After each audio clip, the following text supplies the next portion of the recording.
Hello, welcome to another exciting episode of Viva's Canadian Journey. Today I'm going to be talking about the importance of having your proof of funds untouched before you get to Canada, if you can. Emphasis on if you can.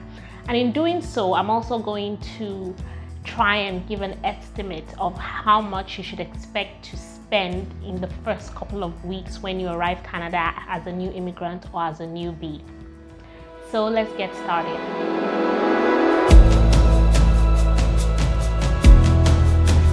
If this is your first time of joining, please don't forget to hit the subscribe button. It's very easy, and also don't forget to press the bell icon. In my last segment, I discussed my family and I's first 365 days here in Canada, our experience and what we had learned. And after that, someone sent me an email and said I did not talk about something very important: finances, what new immigrants should budget. And I thank the person for bringing that to my attention, and also mentioned that one, finances, proof of funds, a budget is a segment. That topic deserves a segment on its own. So that's what we're going to do today. As we all know, IRCC, Immigration Canada, sets a threshold for proof of funds depending on the size of your family, and that is this is the amount that you're supposed to bring with you when you're coming to Canada. This amount is supposed to be untouched till you arrive your destination, till you land. I've heard a lot of people say the whole point of proof of funds is so that you have money for the first couple of weeks or months before you actually get a job in Canada, or before income starts coming in. And yes, it's true, that makes sense. So, an ideal situation: you get your PPR, your application has been approved by IRCC, you and your family, you're ready to come to Canada, you have bought your tickets, you're so excited, you've done everything, it's time to leave and come to your new home, which is what happened to us. So we left Nigeria, my family and I, and we got to Canada. Our first port of entry was Montreal. Now, prior to this, we had we'd read and we've heard a lot of people say that when you're coming to Canada, if you bring with you more than if you're going to take with you more than 10,000 Canadian dollars, or more than the equivalent of 10,000 Canadian dollars, you'll need to declare it at immigration at your first port of entry. With this in mind, we're like, we don't want anything to waste our time. We didn't know how long the declaration was going to take. We didn't have any food or any other items to declare. We just wanted to, go really quick. So what we did was we had the exact equivalent of 10,000 Canadian dollars in US dollars, and we left the rest in our Nigerian bank account. So we get to our first port of entry, and that was Montreal. And then we're going through customs, or going through immigration. And as you know, the first place you land in Canada, your first port of entry, whether that's your destination or whether you're just transiting, you would need to go through immigration. So we went through immigration, we met this dude, he asked for our passport, our landing documents, he checked everything. Then he asked us for our proof of funds. And we showed him the equivalent of the 10,000 Canadian dollars we had in US dollars. He checked it, and his next question was, where's the rest? And we explained to him that was in our Nigerian bank account.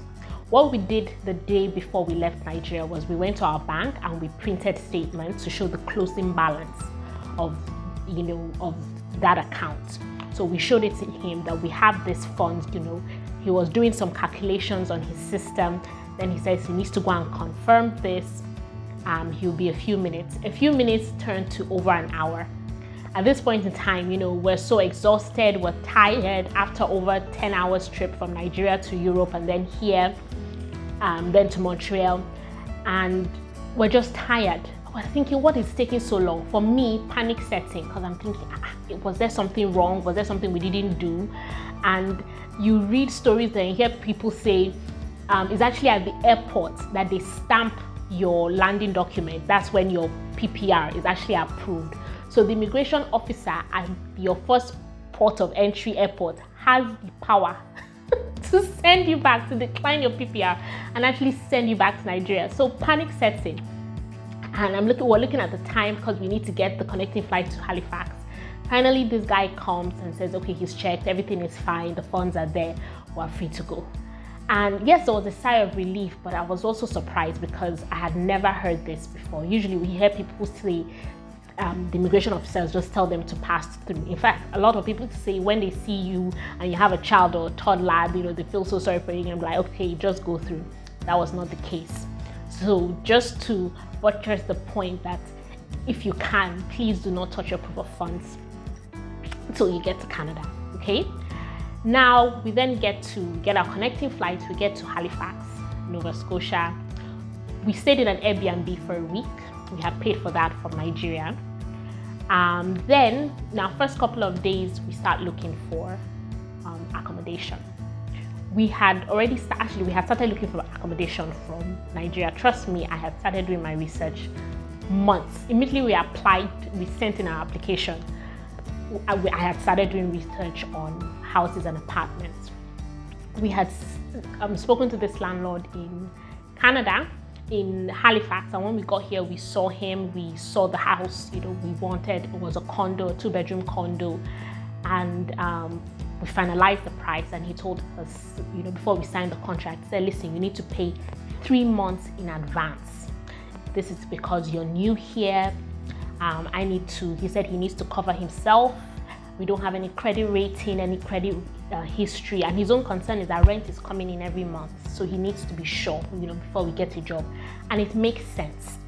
And I've spoken to other people in other provinces, our friends in Alberta, friends in Ontario, and they say the same thing. In fact, before we came, I had contacted a few real estate agents, and once they found out we're coming from abroad, we're permanent residents, 2 of those estate agents said we had to pay 12 months, rent 12 months in advance because they're not sure if we're gonna have funds, to be paying monthly. I'm like, that's a lot. So let's put some figures. The whole point of this is to give you an estimate of how much, you might spend in the first couple of months. So let's put some figures to all this talk, okay? So an average 2-bedroom apartment or condo or a nice small townhouse in Nova Scotia or Atlantic Canada is going for between 1,000 Canadian dollars to 1,500 Canadian dollars per month. Okay, depending on your taste, the location, and a lot of factors. Okay, so 1,500 Canadian dollars. Okay, now you're giving 3 months in advance. That's 4,500 Canadian dollars. Now, every landlord or real estate agent in Canada, you're going to be required to pay a deposit. Okay, and deposit is usually half of the month's rent, and the deposit is given to you at the end of your tenancy period. Okay, so half of 1,500 is 750. You add that to the 4,500 for 3 months, that's 5,250 Canadian dollars. So in your first 2 or 3 days, you already got, you've already spent that. You're going to spend that, but at least you can say to yourself, at least rent is taken care of for the first 3 months. Not bad. Now let's move to another province, Ontario. That's a popular province and a lot of people go there. I spoke to a friend. I have a friend that stays in Mississauga, another friend stays in Newmarket, and they said the price of a good 2-bedroom condo, one bathroom, 1 toilet, or 1.5 is going for about 2,200 to 2,500 Canadian dollars per month. They said you can get less, but usually it's going to be a basement apartment. So 2,500 Canadian dollars a month multiplied by 3 if you're doing 3 months in advance, that's already 7,500 Canadian dollars. Now remember, you also need to do pay up a month's deposit, which is half the rent. So that's 7,500 Canadian dollars plus 1,250 Canadian dollars. So that's already 8,750 Canadian dollars for 3 months for a 2-bedroom apartment in Ontario. Now, let's do a comparison between the Atlantic and Ontario. Let's just subtract the difference. Let's subtract 5,250 from 8,750. That is 3,500 Canadian dollars. For me, the difference is clear. But if you want to go to Ontario, okay. So let us put this 3,500 in a box, because we're going to bring it back out at the end when we've finished all the calculation. So let's go back to Nova Scotia. So first 3 months rent taken care of, with deposit 5,250 Canadian dollars. That has been taken care of. Now you're going to need to do several other things. For example, you're going to need to furnish your house. The good thing about kitchens in Canada is that they come furnished. They'll come with a fridge, freezer all in one. They'll come with an electric cooker and an oven, so your kitchen is fine. Most kitchens, some kitchens will come with a microwave or a dishwasher, some don't. Not the end of the world. Then you're going to need to furnish your living room. Your new new immigrant, nothing too basic to start with. Maybe just a nice sofa in the living room, nice carpet or rug, curtain, let's say another 750 Canadian dollars. So that brings you up to 6,000 Canadian dollars. Then you need to furnish the bedroom. Get a mattress, a bed frame. If you have kids, also for the kids' room. So let's say basic, another 750 Canadian dollars. That brings you up to 6,750. Okay. Now you're new. You've left your family back home. You need to, send them pictures, let them know you're doing good. You need to get a phone plan. The basic phone plan, you can get basic with good minutes and good data coverage for about 50 Canadian dollars a month. So let's say you and your spouse, that's already 100 Canadian dollars a month. You need to pay that upfront. Okay. Your first couple of days in Canada, you're probably going to be eating out because you haven't settled in just yet. You haven't gotten groceries. So you're going to be eating out. You're probably going to be taking a lot of public transport as well.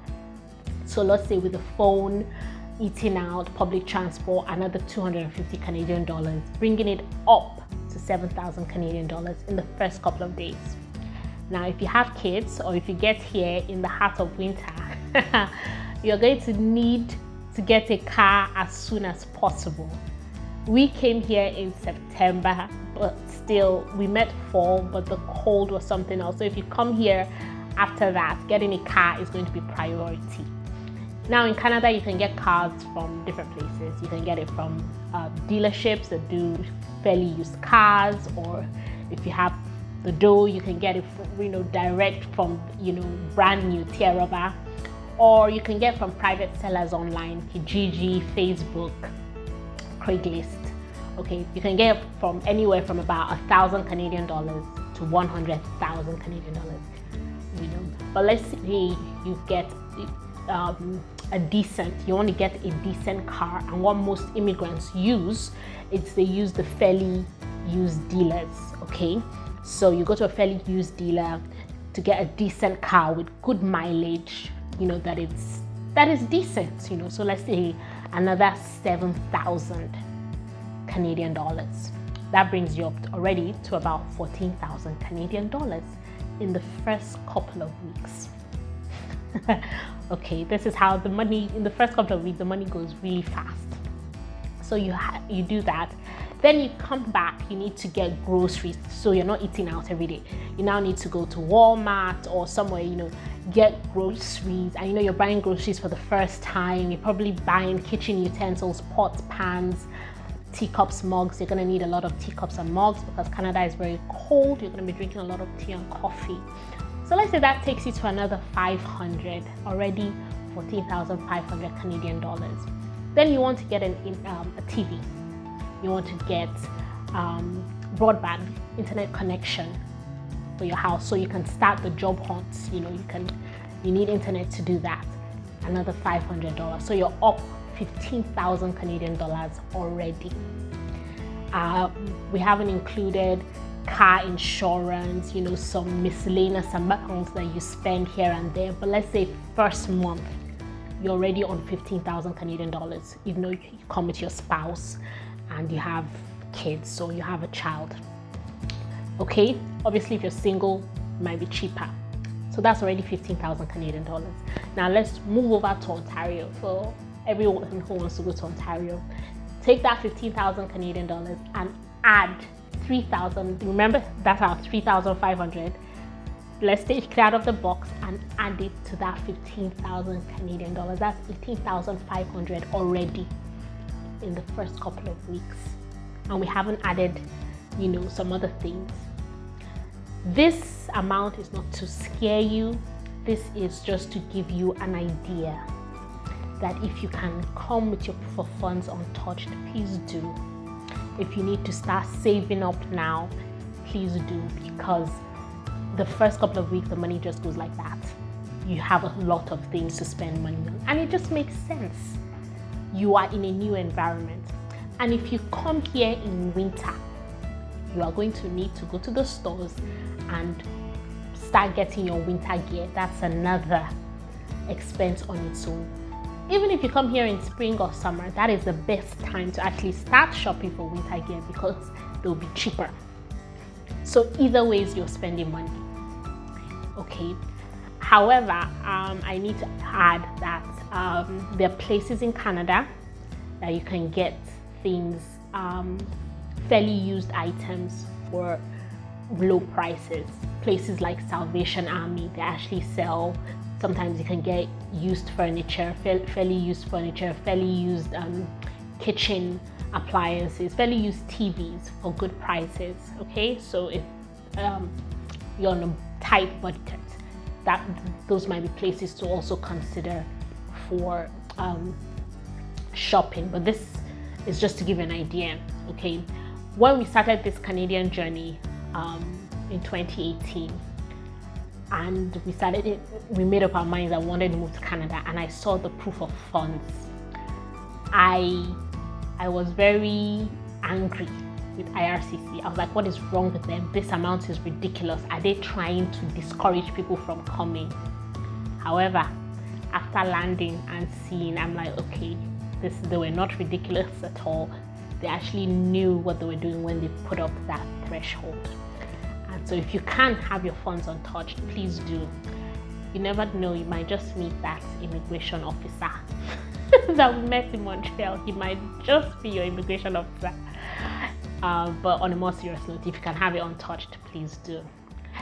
Thank you so much for watching. If this is your first time and you're yet to subscribe to Biba's Canadian Journey, please don't forget to do so. It's really easy. Just press the subscribe button. And until next time, do take care.